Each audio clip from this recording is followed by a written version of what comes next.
Radio Kantipur radio राष्ट्रको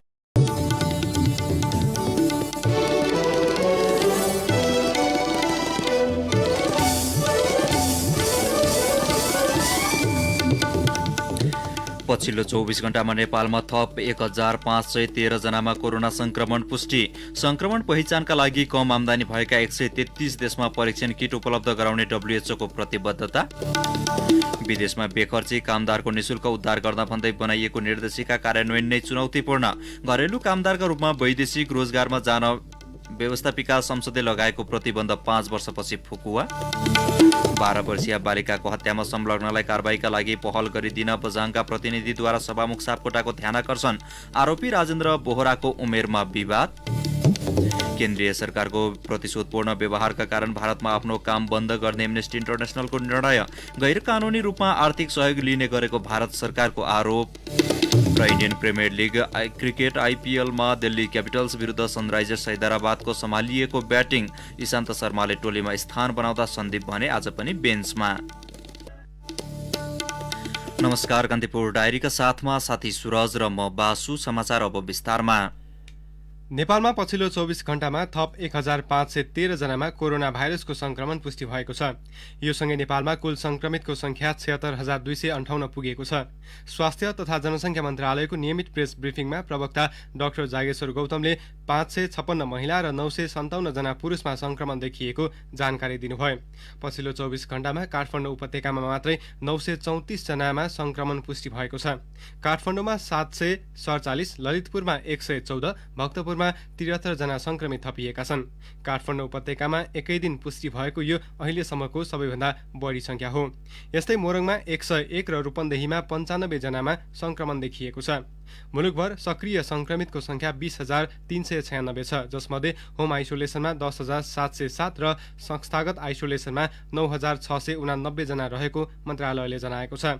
मुलुकभर 213 जनाको आइसियुमा र 34 जनाको भेन्टिलेटरमा उपचार भइरहेको छ। पछिल्लो 24 घण्टामा कोरोना संक्रमण मुक्त भएर 731 जना डिस्चार्ज भएका छन्। यो सँगै नेपालमा हालसम्म कोरोना संक्रमण मुक्त हुनेको संख्या 55,371 पुगेको छ। मन्त्रालयका अनुसार आजसम्म पीसीआर विधिबाट 10,09,298 जनाको परीक्षण गरिएको छ। पछिल्लो 24 घण्टामा मात्रै 10,891 जनाको पीसीआर परीक्षण भएका छन्।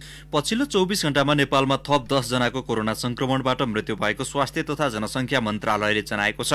यो सँगै नेपालमा संक्रमणबाट मृत्यु हुनेको संख्या 491 पुगेको छ।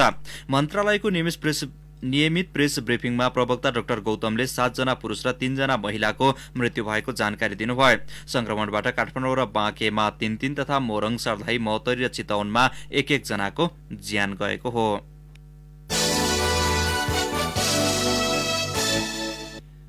विश्व स्वास्थ्य संगठन डब्ल्युएचओले कोरोना भाइरस संक्रमण पहिचानका लागि छिटो छरिटो र सर्वसुलभ तरिकाबाट परीक्षण गरिने बताएको छ।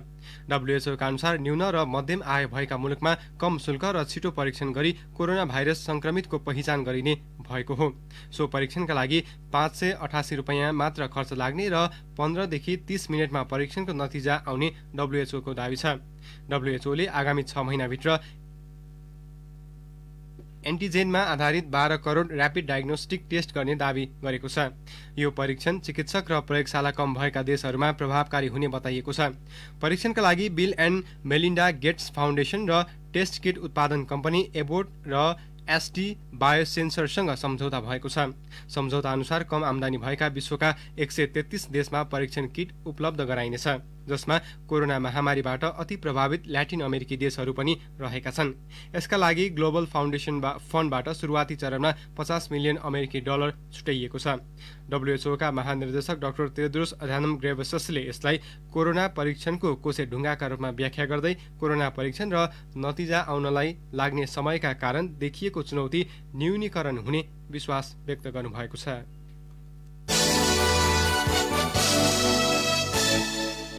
कान्तिपुर डायरीमा अब कान्तिपुर सविस्तार। कान्तिपुर सविस्तार। विदेशमा बेखर्ची कामदारको निशुल्क उद्धार गर्न तयार पारिएको निर्देशिका कार्यान्वयन चुनौतीपूर्ण देखिएको छ। निर्देशिकाले बहुसंख्यक कामदारको समस्या सम्बोधन गर्न नसकेको भन्दै गुनासो आएपछि श्रम, रोजगार तथा सामाजिक सुरक्षा मन्त्रालयले निर्देशिका संशोधनको आश्वासन दिए पनि हालसम्म कुनै ठोस पहल भने हुन सकेको छैन। अधिवक्ता सोमप्रसाद लुइटेलले दायर गरेको रिटमाथि फैसला गर्दै गत असार 1 गते सर्वोच्च अदालतले वैदेशिक रोजगार बोर्ड अन्तर्गतको कल्याणकारी कोषको रकमबाट बेहोर्ने गरी बेखर्चीलाई पनि स्वदेश ल्याउन आदेश दियो। आदेशपछि विदेशमा बेखर्ची भएका श्रमिकको हवाई टिकट लगायत सम्पूर्ण उद्धार खर्चबाट बेहोर्ने गरी श्रम मन्त्रालयको नेतृत्वमा निर्देशिका पनि बन्यो। तर कोरोनाका कारण समस्यामा परेका बेखर्ची श्रमिकलाई नै स्वदेश फर्काउन निर्देशिका प्रभावकारी बन्न नसकेको गुनासो चुलियो।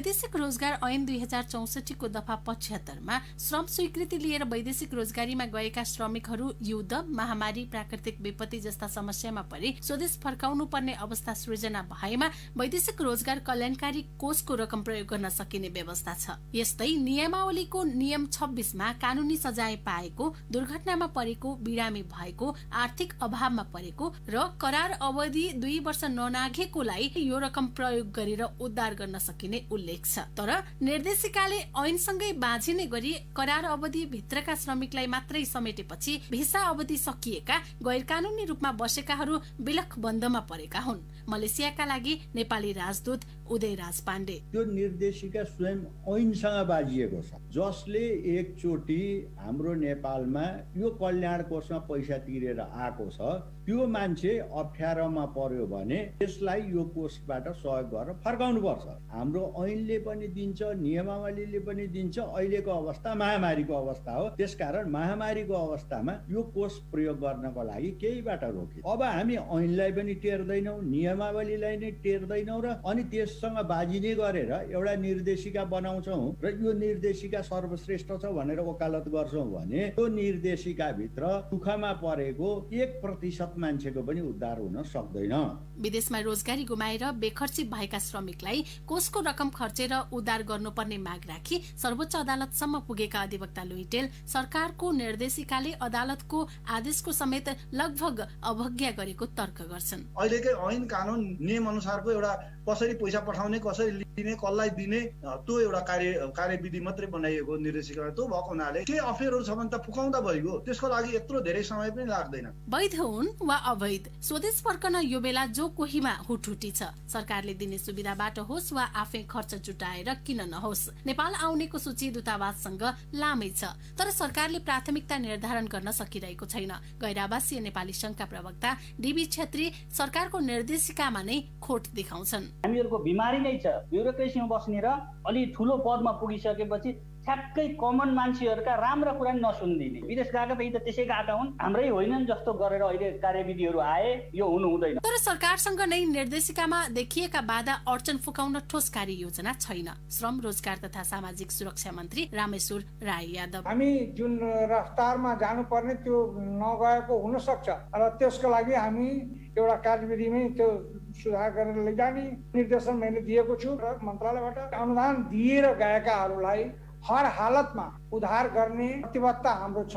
सम्पूर्ण रूपमै तयार भइसकेका छौँ। जति प्लेन संख्याहरू थपेर हुन्छ त्यति थपेर भए पनि हामी ल्याउँछौँ। श्रम तथा आप्रवासन विज्ञ रामेश्वर नेपाल निर्देशिका संशोधन तथा अन्य कुनै पनि बहानामा अलपत्र कामदारको जिम्मेवारीबाट सरकार पन्छिन नहुने तर्क गर्छन्। कहिले निर्देशिकाले समेट्दैन, कहिले के समेट्दैन भनेर अलपत्रै छोडिदिरहन चाहिँ कतिको चाहिँ हाम्रो जिम्मेवारीपन हो। सँगसँगै भारतमा गएकाहरूलाई चाहिँ उद्धार गर्नु पर्दैन। अनि त्यसपछि यो 20 वटा विभिन्न ठाउँबाट चाहिँ तिमीहरू प्रवेश गर मात्रै भनेर हुन्छ। एकदमै एक्सट्रिम दक्षिणमा भारतमा रहेका मान्छेहरू के हिँडेर आउने, आफ्नै खल्तीको पैसा हालेर आउनेहरूको लागि पनि मानव चार्टर गरेर चाहिँ आउन चाह्यो भने चाहिँ उडान अनुमति नदिने भनेर त्यस्तो पोलिसी बनाउन मिल्छ। हुन त कुनै पनि कानून र नियमावलीले अवैध विषयलाई संरक्षण गर्दैन, तर अलेखबद्ध शब्दलाई मात्र हटाउने हो भने विदेशमा अलपत्र परेका आफ्ना नागरिकलाई सम्बोधन गर्ने गरी निर्देशिका ल्याउन आवश्यक छ। विश्व आक्रान्त बनाएको महामारीमा विदेशमा रहेका छोराछोरीलाई आफ्नै अघिल्तिर देख्ने बुवा आमाको चाहना होस् वा महामारीमा आफ्नै घरको ओत खोज्ने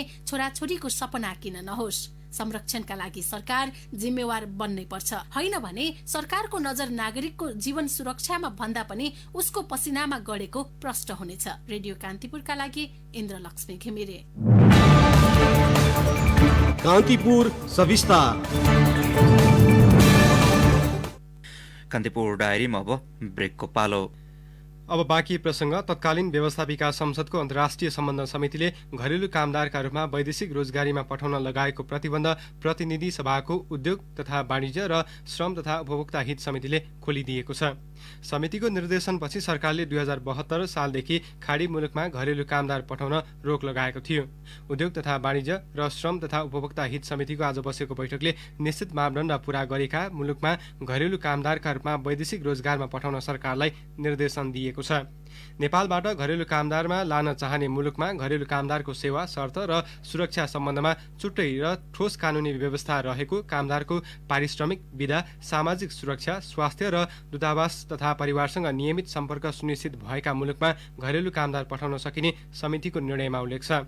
यस्तै एकै काम गर्ने नेपाली सम्बन्धित देशका कामदारको समान ज्याला सुविधामा भेदभाव नभएको, घरेलु श्रमिकमाथि शारीरिक, मानसिक र यौनजन्य हिंसा गर्ने स्पोन्सर, मालिक तथा परिवारका सदस्यलाई कडा कारबाही गर्ने कानुनी व्यवस्था भएको मुलुकमा पनि घरेलु कामदार पठाउन सकिने समितिले निर्णय गरेको छ।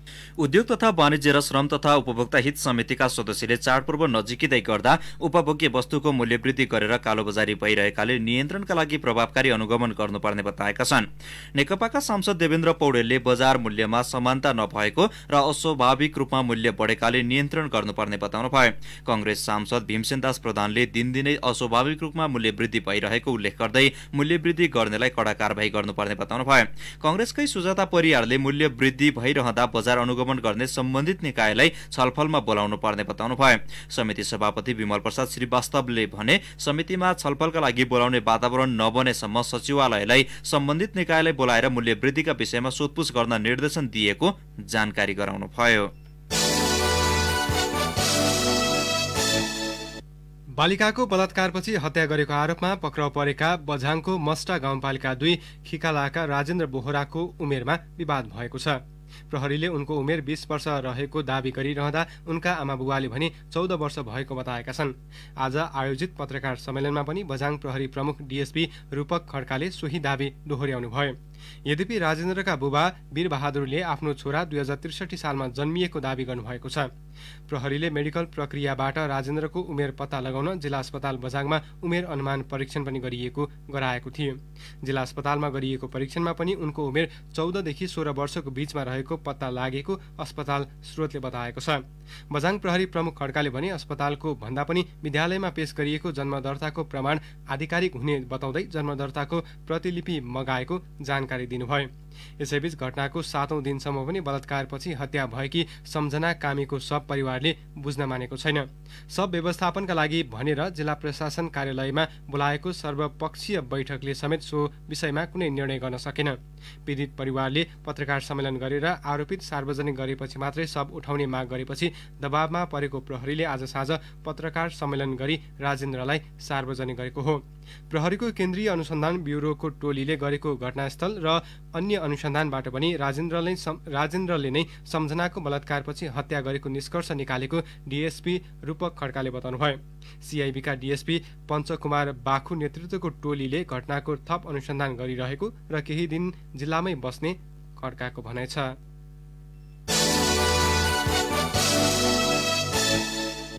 सुदूरपश्चिम प्रदेशबाट संघीय संसदमा प्रतिनिधित्व गर्ने सांसदले बझाङ घटनाका बारेमा सभामुख अग्निप्रसाद सापकोटाको ध्यानाकर्षण गराएका छन्। सिंहदरबार स्थित उहाँकै कार्यकक्षमा पुगेर सांसदहरूले बझाङकी 12 वर्षीय बालिकाको बलात्कारपछि हत्यामा संलग्नलाई कारबाहीका लागि पहल गरिदिन ध्यानाकर्षण गराएका हुन्। सांसदहरूले घटनाको निष्पक्ष छानबिन, पीडकलाई कारबाही र पीडित परिवारलाई उचित क्षतिपूर्तिको व्यवस्थाका लागि पहल गरिदिन ध्यानाकर्षण गराएको बझाङबाट प्रतिनिधि सभा सदस्य आशा कुमारी विकले बताउनु भयो। सभामुख सापकोटाले जनता अन्याय, दमन र समस्यामा परेका बेला उनीहरूलाई साथ दिनु जनप्रतिनिधिको कर्तव्य भएको बताउँदै कानूनको प्रभावकारी कार्यान्वयनका लागि पहल जारी राख्न आग्रह गर्नुभयो। उहाँले सो घटना मुलुककै चुनौतीका रूपमा रहेको भन्दै आफ्नो तर्फबाट समेत विशेष पहल गर्ने प्रतिबद्धता व्यक्त गर्नुभयो। बझाङको मस्टा गाउँपालिकामा गत बुधबार 12 वर्षीय बालिकाको बलात्कारपछि हत्या भएको थियो।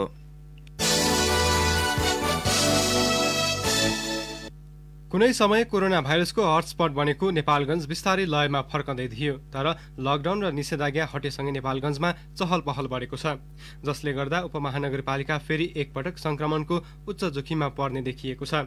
कोरोनाका कारण नेपालगञ्जमा मात्रै 16 जनाको मृत्यु भएको छ। तत्काल सचेतना नअपनाउने हो भने महामारी काबु बाहिर जाने चिकित्सकहरू बताउँछन्। बाँकेबाट सहकर्मी ठाकुर सिंह थारूको रिपोर्ट। नेपालगञ्जका बस्ती र बजार तथा मानिसको चहल पहल हेर्ने हो भने लाग्छ कोरोना संक्रमण नै छैन। भौतिक दूरीको ख्याल पटक्कै गरिएको छैन। मुख जोडेर कुराकानी गर्ने, भेट हुँदा हात मिलाउने, अँगालो मार्ने बानी नेपालगञ्जवासीमा फेरि सुरु भएको छ। कोरोना भाइरस सामान्य रुघा खोकी मात्रै हो भन्ने भ्रमले पछिल्लो समय नेपालगञ्जवासीलाई गम्भीर संकटतर्फ धकेल्दैछ। कोरोना विशेष भेरी अस्पताल नेपालगञ्जका कोरोना स्रोत व्यक्ति फिजिशियन डाक्टर संकेत कुमार रिचाल। किनभने म कहिलेकाहीँ बजारमा देख्छु, मलाई अलिक काम परेरै निस्किया हुन्छु है, व्यक्तिहरूमा मास्कको ज्ञान अझै छैन। जबकि यो 6-7 महिनाको बीचमा मास्क लाउने कुरा, गग लाउने कुरा, हातहरू टाइम टु टाइम धुने कुरा, सोशल डिस्टेन्सका कुरा, तर पनि मैले बजारमा हेर्दा पब्लिकमा त चेतना देखिन।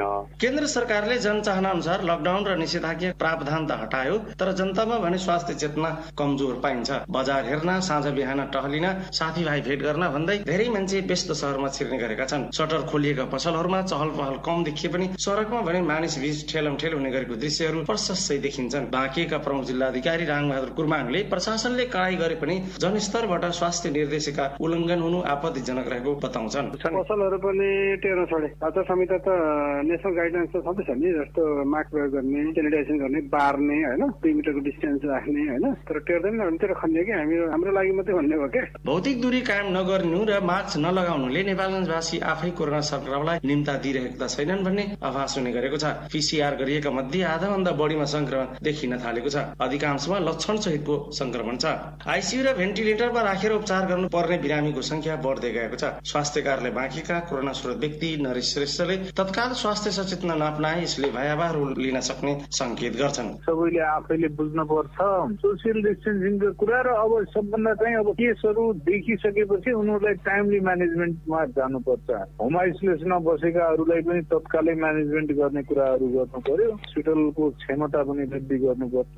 चैत्र दोस्रो साताबाट सुरु भएको लकडाउनले आर्थिक क्षेत्र मात्र होइन मानिसको दैनिकी समेत नराम्ररी प्रभावित बनायो। सरकारले लकडाउन र निषेधाज्ञा प्रावधान त हटायो, तर नेपालगञ्ज सहितका अधिकांश प्रमुख सहर र गाउँमा कोरोनाको महामारीलाई नजरअन्दाज गरी पाइएको छ। समयमा नै जनता सचेत नबनी मुलुक गम्भीर स्वास्थ्य संकट समेत भोग्नु पर्ने स्पष्ट छ। रेडियो कान्तिपुरका लागि ठाकुर सिंह थारू, बाँके।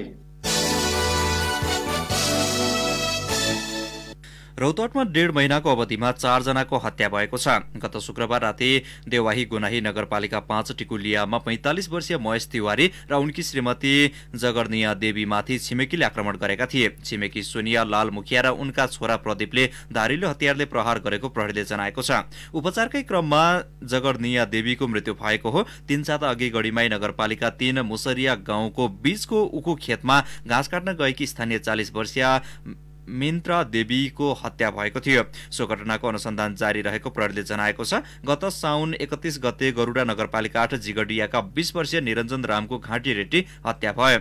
उनको हत्यामा संलग्न भन्दै पक्राउ परेका विजय रामको प्रहरी हिरासतमा मृत्यु भएको थियो। यस्तै भदौ 3 गते माधवनारायण नगरपालिका 2 खेसरैया स्थित हनुमान मन्दिरका पुजारी श्रीराम शाहको गोली हानी हत्या भएको थियो। अब केही समाचार संक्षेपमा। धरान स्थित बीपी कोइराला स्वास्थ्य विज्ञान प्रतिष्ठानका 300 जना फ्याकल्टी चिकित्सकले कार्यशैलीप्रति असन्तुष्टि जनाउँदै उपकुलपति प्राध्यापक डाक्टर ज्ञानेन्द्र गिरीको राजीनामा माग गरेका छन्। मुटु सम्बन्धी रोगका कारण विश्वमा वार्षिक 1,79,00,000 मानिसले ज्यान गुमाउने गरेका छन्। मन लगाऊ मुटु बचाऊ भन्ने नाराका साथ आज विश्वभर मुटु दिवस मनाइएको छ। प्रदेश 2 मा पछिल्ला 2 महिनाको अवधिमा मात्रै 77 वटा बलात्कारका घटना भएको प्रदेश 2 प्रहरी कार्यालय जनकपुरले जनाएको छ। सिराहा र महोत्तरीमा धेरै बलात्कारको घटना दर्ता भएका छन्। बाँफीकोट गाउँपालिका 10 का 36 वर्षीय भीमबहादुर बुढाको हत्याका आरोपीलाई साधारण तारिखमा छाडेको भन्दै पीडित पक्षले आज रुकुम पश्चिममा प्रदर्शन गरेका छन्। रसुवाको प्रसिद्ध पर्यटकीय एवं धार्मिक तीर्थस्थल गोसाईकुण्ड पदमार्गको बुद्ध मन्दिरदेखि गोसाईकुण्डसम्मको भिरमा नेपाली सेनाले रेलिङ बार निर्माण गरेको छ। लामो लकडाउन र निषेधाज्ञाको कारण निकुञ्जमा मानवीय हस्तक्षेप न्यून भएपछि पर्सा राष्ट्रिय निकुञ्जमा बाघको गतिविधि बढेको छ। गोर्खाको गण्डकी गाउँपालिका 5 दुर्बुङ स्थित अलैँचेका राजेन्द्र श्रेष्ठको 2वटा पोखरीमा 600वटा माछा मरेका छन्। विष हालेर कसैले ती माछा मारेको सञ्चालक श्रेष्ठको भनाइ छ। कान्तिपुर डायरीमा पुनः ब्रेकको पालो। कान्तिपुर डायरीमा अब आर्थिक प्रसंग। चालु आर्थिक वर्षको ठेक्का स्वीकृत भएसँगै मुगुमा चामल ढुवानी शुरू भएको छ। नेपालगञ्जबाट स्थल मार्ग हुँदै 170 क्विन्टल चामल मुगुमा पुगिसकेको छ भने बाँकी चामल ढुवानीकै क्रममा रहेको खाद्य व्यवस्था तथा व्यापार कम्पनी लिमिटेडको मुगु शाखाले जनाएको छ। सदरमुकाम गमगढीमा गत साउनमा नै चामल सकिएको थियो। ढुवानी शुरू भएसँगै नजिकिँदै गरेका चाडपर्वमा चामल अभाव नहुने खाद्य व्यवस्थापन तथा व्यापार कम्पनीका प्रमुख कर्णबहादुर रावलले बताउनु भयो। मुगुमा खाद्यान्न ढुवानीका लागि धनगढीबाट रघुवीर ट्रेड सप्लायर्स, राजापुर बर्दियाबाट बराल ढुवानी सेवा र सुर्खेतबाट खड्का निर्माण सेवाले जिम्मा लिएका छन्। गमगढीमा ढुवानी शुरू भए पनि सोरुकोट, पुलु, श्रीकोट र कालै खाद्य डिपोमा भने अझै खाद्यान्न ढुवानी शुरू हुन सकेको छैन। अबको केही दिनमा ती डिपोमा पनि खाद्यान्न पुग्ने खाद्य व्यवस्थापन तथा व्यापार कम्पनीका प्रमुख रावलले जानकारी दिनुभयो। धितोपत्र बजार लगातार दोस्रो दिन पनि ओह्रालो लागेको छ। बजार परिसूचक नेप्से आज 7.21 अङ्कले ओह्रालो लागेर 1553.62 बिन्दुमा पुगेको छ। कारोबार हुने साताको पहिलो दिन गत आइतबार सामान्य सुधार देखिएको धितोपत्र बजारमा त्यसपछि लगातार गिरावट आएको हो। नेप्से ओह्रालो लागे पनि कारोबार रकममा भने अघिल्लो दिनको तुलनामा 13 करोड रुपैयाँले वृद्धि भएको छ। हिजो 4.73 अङ्कले घटेको नेप्सेमा 1.69 करोड रुपैयाँ बढीको कारोबार भएको थियो। नेप्सेमा आज कारोबार भएका जलविद्युत उत्पादनमूलक र म्युचुअल फन्ड बाहेक बाँकी सबै कम्पनी समूहका उपसूचक ओह्रालो लाग्दा समग्र बजार नै प्रभावित बन्यो।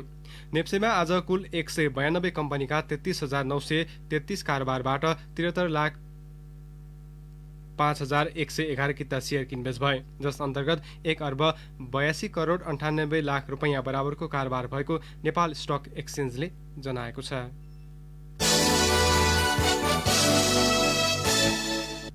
अब अन्तर्राष्ट्रिय प्रसंग। मानवाधिकारका क्षेत्रमा काम गर्दै आएको अन्तर्राष्ट्रिय संस्था एमनेस्टी इन्टरनेशनलले भारतमा आफ्नो काम बन्द गर्ने निर्णय गरेको छ। भारत सरकारको प्रतिशोधपूर्ण व्यवहारका कारण यस्तो निर्णयमा पुगेको एमनेस्टीले जनाएको छ। 2 वर्षदेखि लगातारको अनुसन्धान र खाता समेत रोक्का गरिएपछि सबै काम बन्द गर्ने निर्णयमा पुगेको एमनेस्टीद्वारा जारी विज्ञप्तिमा उल्लेख छ। सरकारी निकायबाट निरन्तर दिएको उत्पीडन, हालैको दिल्ली दंगा र जम्मू कश्मीरमा मानवाधिकार उल्लङ्घनका घटनामा दिल्ली प्रहरी र भारत सरकारलाई जिम्मेवारी ठहर्याएको थियो। अन्यायका विरुद्ध सधैँ आवाज उठाउँदै आएको अभियान विरुद्धको यो आक्रमण फरक विचारलाई दबाउने कोसिस भएको एमनेस्टी भारतका कार्यकारी निर्देशक अविनाश कुमारले बताउनु भएको छ। एमनेस्टीले भारतमा आफ्नो काम बन्द गर्ने निर्णय गरेसँगै सो संस्थामा कार्यरत 150 भन्दा बढी कर्मचारीले जागिर गुमाएका छन्। भारतले एमनेस्टीमाथि गैर कानूनी रूपमा आर्थिक सहयोग लिएको आरोप लगाउँदै आएको छ, तर एमनेस्टीले भने सो आरोपको खण्डन गर्दै सबै कानूनको पालना गरेको दावी गर्दै आएको छ। एमनेस्टीले विभिन्न समयमा सार्वजनिक गरेका मानवाधिकार सम्बन्धी रिपोर्टप्रति भारतले आपत्ति जनाउँदै आएको थियो। सन् 2014मा सत्तामा आएदेखि नै प्रधानमन्त्री नरेन्द्र मोदी सरकारले गैर सरकारी संस्थामाथि कडा रवैया अपनाउँदै आएको छ। यस अवधिमा 10,000 भन्दा बढी गैर सरकारी संस्थाको दर्ता समेत खारेजी गरिएको छ। अब खेल समाचार। काराबाओ कप फुटबलमा आजबाट चौथो चरणका खेल सुरु हुँदैछ। पहिलो दिन आज हुने एकमात्र खेलमा चेल्सी र टटनह्याम हटस्पर बीच खेल हुनेछ। टटनह्यामको घरेलु मैदानमा हुने खेल नेपाली समयअनुसार राति 12:30 बजे सुरु हुनेछ। चौथो चरण अन्तर्गत भोलि थप 4 खेल हुनेछन्। यस्तै लालिगामा आज राति 11:15 बजे भ्यालेन्सिया र रियल सोसिडाड तथा राति 1:15 बजे गेटाफे र रियल बेटिस बीच खेल हुनेछ।